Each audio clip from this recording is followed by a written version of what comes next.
So, right, welcome to session 7-8, one of the final sessions of IPS, Third Asian Regional Meeting. Thank you all for coming virtually, coming today. My name is Hwan Lee from University of Seoul, South Korea, and I'll be chair of this session.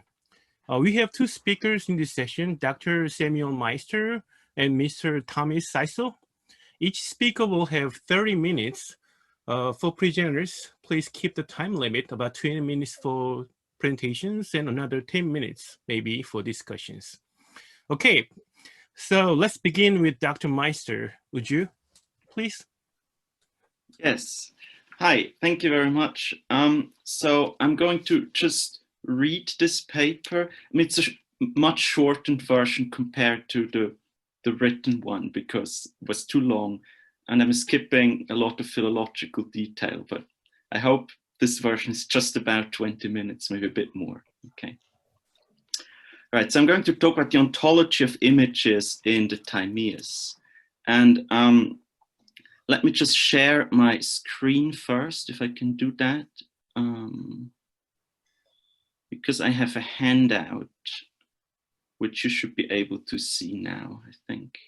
I'll get back to it. It's just two passages, basically. So there's been a lot of discussion on the receptacle and also the role of forms in the Timaeus, but I want to talk about the role of images and the ontological status of images. And there's been one main debate, which was whether we should think of images really as objects, particular objects, or rather as characteristics. But there's a second important question, that is, are images particulars or universals? And the second question arises because even if one thinks that images are characteristics, one could think that they're universal characteristics or that they're particular instances of universals, so-called tropes. And this is the view taken by Lee and Silverman and more recently by Buckles as well. And in this paper, I want to argue for sort of a Charnisian view, if you like, that goes back to Charnis, namely that images are universal characteristics. They're not particulars, neither objects nor tropes. And also I want to argue that they're universals that are immanent in the receptacle that plays a sort of matter-like role there. And I will base my argument on re-examining two passages. The first is what Charnis called the much misread passage. That's 49c7 to 50a4. And the second one is the passage that I call passage on images, for lack of a better title, at 52b6 to d1. And because time is short, I can't go into a great amount of detail, but I'll give sort of a programmatic statement of my view and a rough argument for it. Okay. So let's look at the so-called much misread passage that you can see on the handout. Now I'll read it out, but first, so basically what's going on, Timaeus regiments our how we ought to speak about certain entities such as fire, water, and so forth. But I take it that, or at least I will try to argue that he's not just telling us how we should speak, but he's telling us how the sensible world is like, and really claims about the sensible world. On the right, claims about how we should speak. Okay. Right, so with that said, let me just read out my very tentative translation of this extremely difficult passage. Since then, each of these, i.e. water, fire, etc., never appears the same, which one of them can one confidently and steadfastly affirm to be some this, hotiun tuto, and not another, allo, without embarrassing oneself? It is impossible, but laying down the issues concerning them, we speak most safely as follows.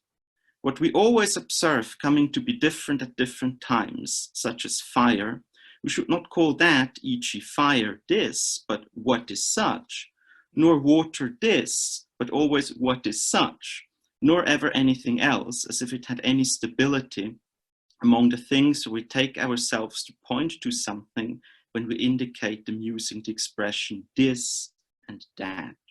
For it escapes without awaiting the pronouncement of this and that or any other pronouncement which marks them out as being permanent. Indeed, we should not call each of them these, i.e. this and that, but speak about each and all of them in this way as what is such, which always recurs as similar, for example, about fire as what is throughout such, and similarly about anything that is subject to coming to be. But that in which each of them always appears as coming to be, and from where they again perish, only that in turn we should talk about using the name that and this, but what is of some sort, warm or white or any other of the opposites, and any entities that are from them, on the other hand, we should call none of them that or this. The reference at the end, of course, is to the receptacle. So my translation is an instance of the so-called traditional translation, which we find in Sayol, for example, and which Czernis tried to correct with his alternative translation in 1954. The two sorts of translation differ in which linguistic items they take Timaeus to be regimenting.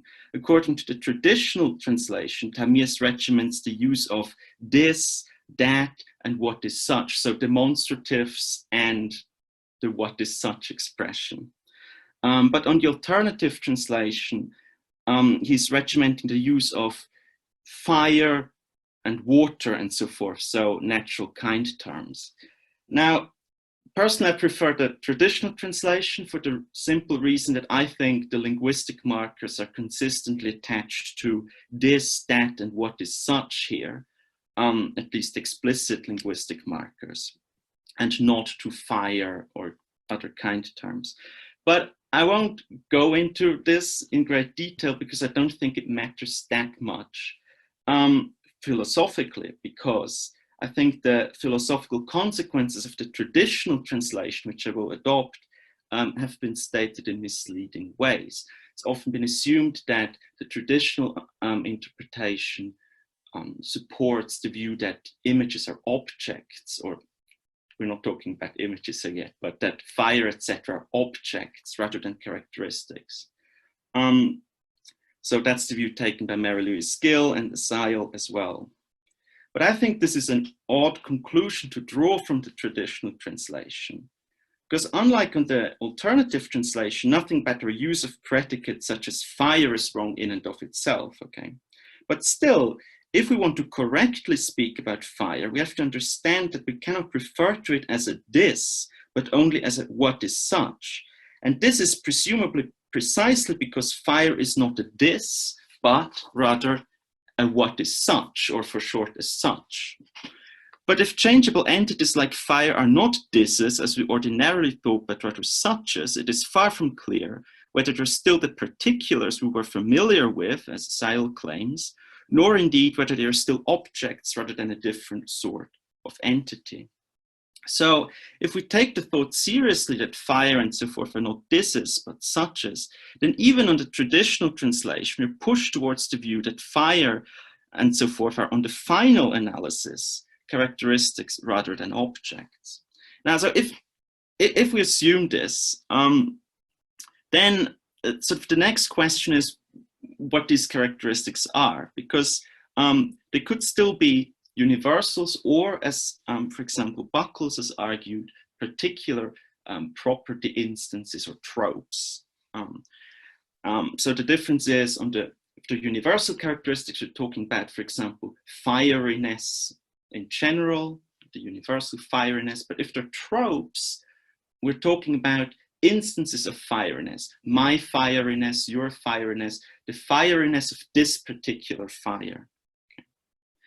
Now, as I see it, the case for taking suches, like, or what is suches, to be particulars or particular tropes here, does not seem convincing to me, for I think the view runs into the same basic objection that threatened interpretations that construed suches as particular objects. For if suches are particulars of any sort, whether objects or tropes, there would be no reason why one must not refer to them by the expressions this or that, i.e. demonstratives. for particulars are precisely the sorts of entity one can legitimately point to by means of demonstratives. Okay. And on those grounds, it seems to me that suches here have to be universal characteristics. Of course, much more could be said at this point. Okay. But I'll run with this. And then the next question, if we assume this, is what exactly the scope of what is such is. Now, on one view, defended also, for example, by Buckles, is that really we're talking about all sensible entities whatsoever. And indeed, Timaeus seems to explicitly extend his treatment of fire to anything that is subject to coming to be at 49e7. But on the other hand, at the outset, Timaeus says simply that we first have to puzzle through the issues about fire and what goes along with fire. And it's not made explicit what goes along with fire refers to, and the expression might refer to all entities that are subject to coming to be like fire. But the reference might also be more restricted because the entities subsequently discussed are the elements, and one therefore think that what goes along with fire is simply the other three elements, water, earth, and air. And that's the view taken by Johansen, Hart, and Brody, for example. So really, what we get is an ontology just of the elements, not of all sensible entities. Okay. Now, it seems to me that each of those interpretations captures an important aspect of Timaeus' account. Because at the end of the much misread passage, he says, recall that, but that in which each of them always appears as coming to be, and from where they again perish, i.e. the receptacle, only that in turn we should talk about using the name that and this, but what is of some sort, warm or white, or any other of the opposites and any entities that are from them, we should call none of them that or this. So this implies, I think, that as the first interpretation has it, anything which comes to be in the receptacle should be referred to only as what is such, not as this or that. And hence anything that comes to be is a such in the relevant sense of this passage. But the passage also suggests that there are suches on different levels. Because first there are entities like warm or white, and then there are the entities that are from these entities, that is presumably composed from them. So I suggest that Timaeus' account was initially restricted to the elements, but then generalized to all sort of qualities, and further to anything composed of those qualities, and that's all sensible entities. And in a sense, it's only with this last step that the full force of Timaeus' account emerges. For we might have been ready to grant that the opposites are not thises, or the qualities are not thises, but universal characteristics. But now we seem to get a hint at a bundle theory of sorts, on which anything subject to change is either itself a universal characteristic, or else composed from universal characteristics. So Buckles has also argued for trope bundle theory in the Timaeus. I'm not arguing for trope bundle theory. I'm arguing or suggesting a universal bundle theory. So particulars are composed of universal characteristics.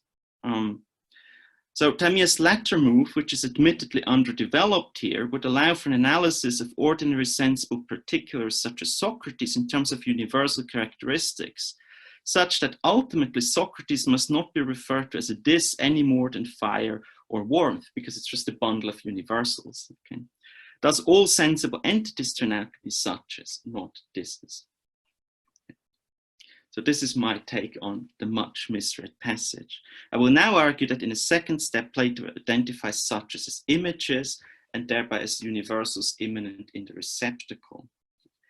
And I'm turning now to the passage on images, which is a little shorter, but also difficult. All right. So this follows upon a discussion of forms, the relationship between form, receptacle, and the images, that divided the text into three parts, A, B, and C. I'll read it out. Because of this dreaming, we do not prove capable of waking up and then distinguishing all those things and others related to them, even concerning the sleepless and truly present nature. And to speak the truth, namely that, and here comes the truth, okay. For an image, since that very entity upon which it comes to be does not belong to the image itself, but it is always carried around as an appearance of something else, it is fitting for those reasons that it come to be in something else in some way or another, holding on to being, or else for it, i.e. the image, to be nothing at all. But now we're moving on from talking about the image to talking about what really is. But what really is held by the principle that is true because of its accuracy, namely that as long as the one is something and the other something else, they do not become at once one thing and two, since neither of them ever comes to be in the other. In A, Timaeus refers back to his threefold distinction between form, image, and receptacle. But, he claims, we do not understand those distinctions because, quote, we say that it is necessary that everything that is be somewhere in some place and occupying some space, 52b 4-5. Okay. In particular, then, we're confused about the distinction between forms and their images because we think that both sorts of entities need to be in some place. In parts B and C of this passage, Timaeus will explain that only images but not forms have to be and can be in a place. Okay. So it gets a little hairy now, unfortunately. So in C, Timaeus formulates a principle that I think is quite helpful once we've understood it. It's on the handout as C principle, just because it's in part C. And it says simply that if the one is something, and the other is something else, then they do not become at once one thing and two. In defense of this principle, Timaeus claims that if the one is something and the other something else, neither will be in the other, and that is why they do not become at once one thing and two. Since the principle is not qualified, I take it that it applies to anything whatsoever. However, both the antecedent and the consequent are false in the case of images, but true in the case of forms. So okay, that's what I will claim. Let's now look at the characterization of images in part B of the passage, and which helps elucidate the principle and is also elucidated by the principle stated in part C. So unfortunately, part B of the passage is beset by some notorious issues of translation. The comparatively unproblematic half says that an image always comes to be in something else and thereby holds on to being. And the import of that claim seems to be at least also existential. If an image were not in anything else, it would not exist. Although much more could be said here, of course. But it's even much less clear how we should understand the since clause that provides the reason why an image must be in something else. So that's the claim.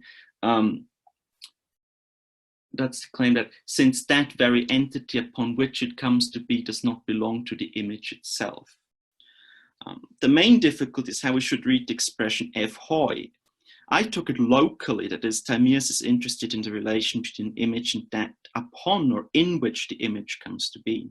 I think this reading has some prima facie plausibility, not only because it rests on a standard way of construing a P with the dative, but also because both the confusions noted in the advent of our passage and the support provided for the principle in C concern the location of entities.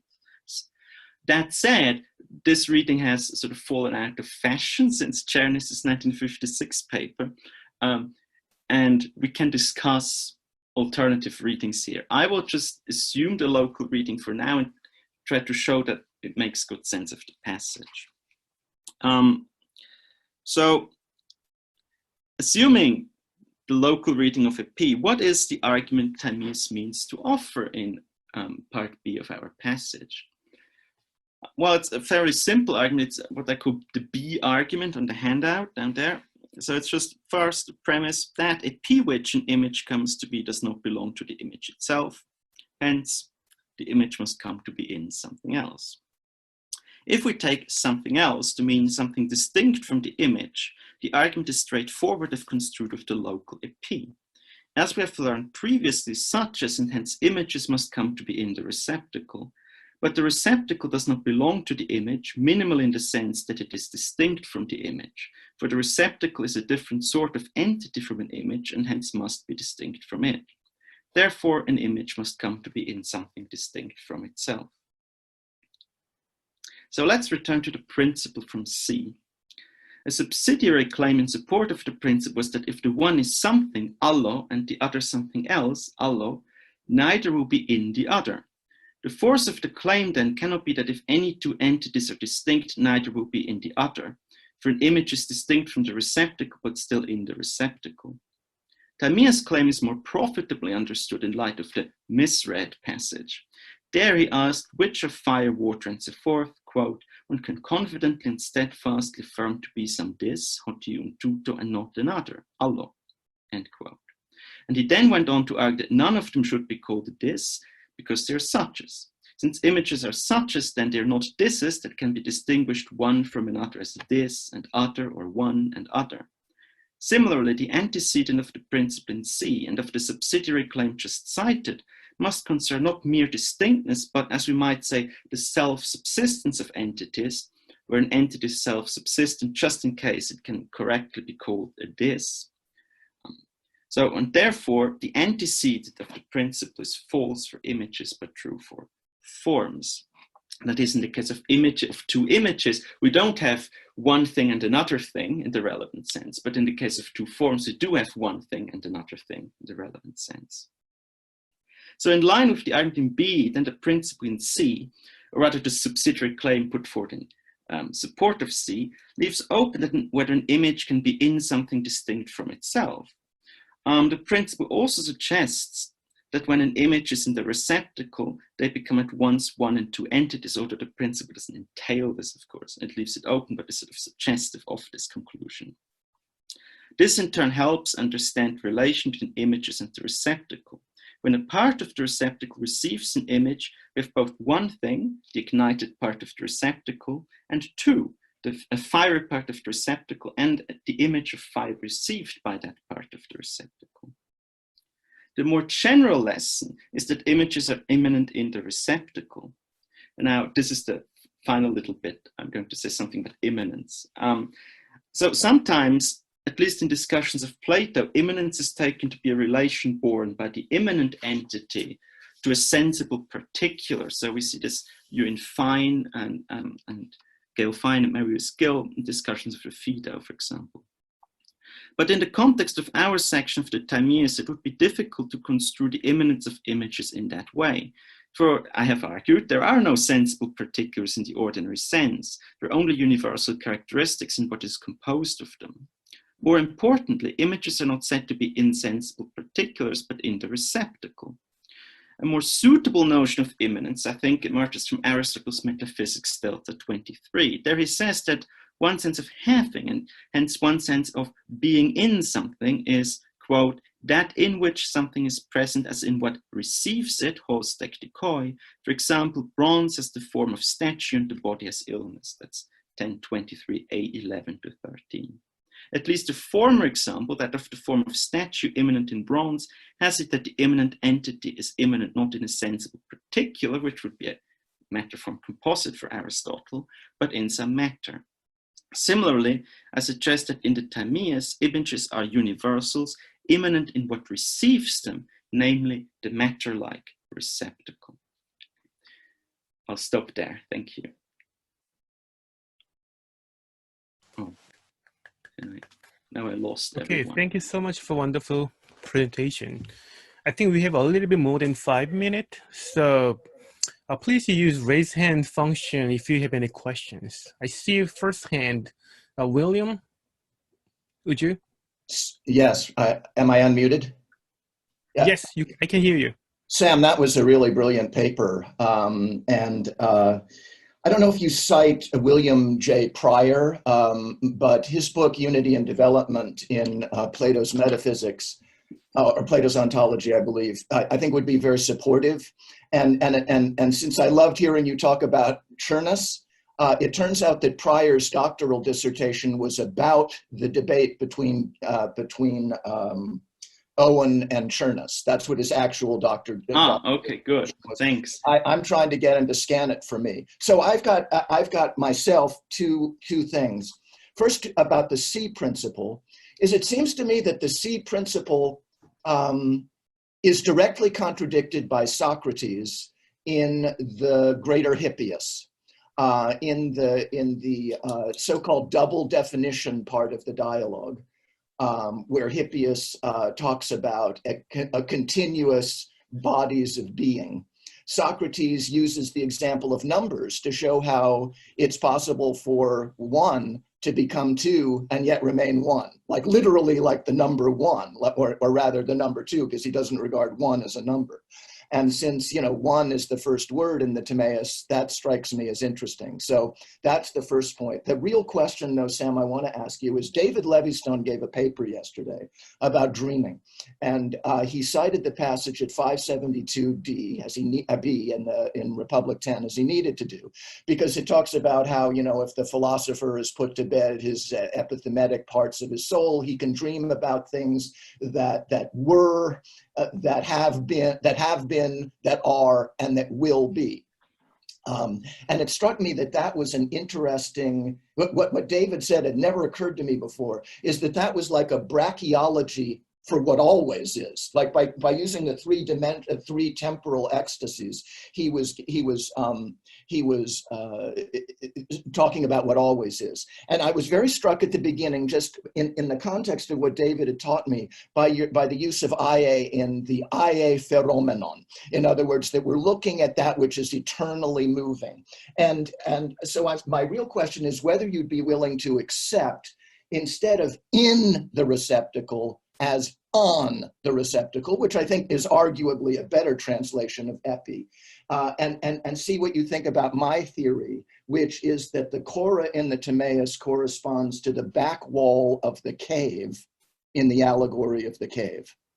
And that Timaeus is precisely one of those experts who win prizes in the cave because he is katharon et ta parionta, kai mnemonion te malista hosa te protera auton, kai hustera eote, kai hama. In other words, what happens now, what happens before, and in other words, what always happens. And that might explain. I wonder what you think about that as a way of thinking about imminence that supports your very excellent claims. Yeah, thank you. Thank you. I mean, just on the last one, thank you for the other hints, but just from the last one, yeah, I mean, I'm happy with upon because, I mean, in, I guess, suggests really that we're talking about matter or something like that. And I mean, I'm on board with again that sort of matter-like in some sense, but it could also, I'm also happy to think of it, at least at the moment, I'm still open to thinking of the receptacle more along the lines of space, and often scholars have read that as sort of in terms of the metaphor of a mirror, and so one might think, well, upon at least leaves open which way we go. Let's put it this way. So yeah, so I'm happy with upon actually, yeah. But I still take that to be in the broadest sense local, to be local. So even if it's upon a mirror, it's still local. Yeah. Okay, next maybe Professor Krasa. Thank you, Samuel, for your paper. I have a, say, traditional question regarding this passage, because I'm wondering what is your answer to the, I think, the traditional objection to the alternative reading of the passage, or the, say, ontological scheme pictured in the alternative reading. So you don't accept alternative translation of the passage, but it seems to me that you're accepting the alternative ontology of this passage. So the traditional objection is, I think, that Plato is dividing the ontological realms just a couple of lines before this passage and a couple of lines after this passage. And it seems that he always says, okay, there are three kinds of things existing, namely, say, ideas, chora, and the becoming. And it seems to me that the alternative ontology suggests that there is a fourth realm of entities.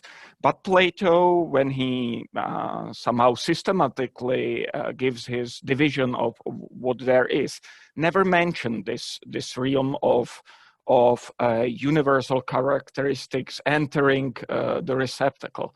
So how you deal with this, I think, quite difficult problem. Yeah, thank you. I mean, so of course, I think that since images just are universal characteristics, they are mentioned, of course, sort of indirectly there. I think, so my view is, although I obviously didn't defend this here, that really my ontology comes out tripartite, because there aren't, I mean, typically people say, well, then you have forms, the receptacle, universal characteristics, and also the phenomena sort of objects or so. And I just want to say, well, no, we don't get any phenomena beyond the universal characteristics sort of on an ultimate analysis of the ontology, because what we thought were particular objects or so can just be analyzed in terms of these universal characteristics. So we just have whatever sort of, at least fundamentally, what we get is just universal characteristics, i.e. images, forms, and receptacles, and everything else, like the apparent appearing or apparent particulars and so forth, can be analyzed in terms of those, and they can be sort of removed from the ontology, from the fundamental ontology. So I guess that's where I want to go. I don't want to say there are no particulars. I only want to say there are no sensible particulars in the final analysis, of course. I don't know about forms exactly. Yeah. Okay, so if you I don't guess mind. Okay. Okay, if you don't mind, just let's take another question. Just one more question and then move on. Next, Professor Poetry, please. Thank you, Dr. Puch. Thank you very much. I will make it very short. Thank you very much for this very inspiring and excellent paper. And I think I will write you an email because I have a lot of questions. But just one question. During your talk, I was thinking about what your opinion is on the passage in the Sophist, 240a, where they also discussing the toyuton. When Theaetetus says that the image is a heteron titoiuton aphomoimenon prosto aletinon, and then the stranger asks him, do you mean on the same level, or how do you mean the toyuton? And actually they're trying to do it in a kind of asymmetrical way, and that reminded me very much of the C principle, where you have this allo and allo, which might be regarded in a symmetrical way or in an asymmetrical way, and what is said in the C principle actually also appears in the Phalebus and in the Parmenides as a core question, so to speak, of the theory of forms. And I was wondering, maybe it's in the parts you couldn't read of your paper, but I was just wondering whether you see some systematic connection on that. Yeah, no, it wasn't in the paper. I wasn't able to read because it was already too long just talking about it. No, so, but this is great, right? So, I mean, sort of one question is how, and this used to exercise scholars in the past, sort of remarks about toyuton in different dialogues and whether it's consistent or not. And yeah, so all I can say at this point is, yeah, that's a sort of an additional thing I have to think about harder, and it would of course be nice to find sort of a general theory that covers all of these mentions of toyuton, although I don't think I have to find such a general theory, and I'm not sure how optimistic I should be, although what you just said about the C principle maybe makes me a little more optimistic than I'm sort of than my disposition is with regard to finding a consistent view across Plato's late philosophy. Just these two dialects. Yeah, well, yeah, but I mean, it's already a very hard question how to combine the Timaeus in particular with, say, the tetralogy or the Sophist. And so, but thank you. Yeah, I mean, that's all I have to say for now. Thanks.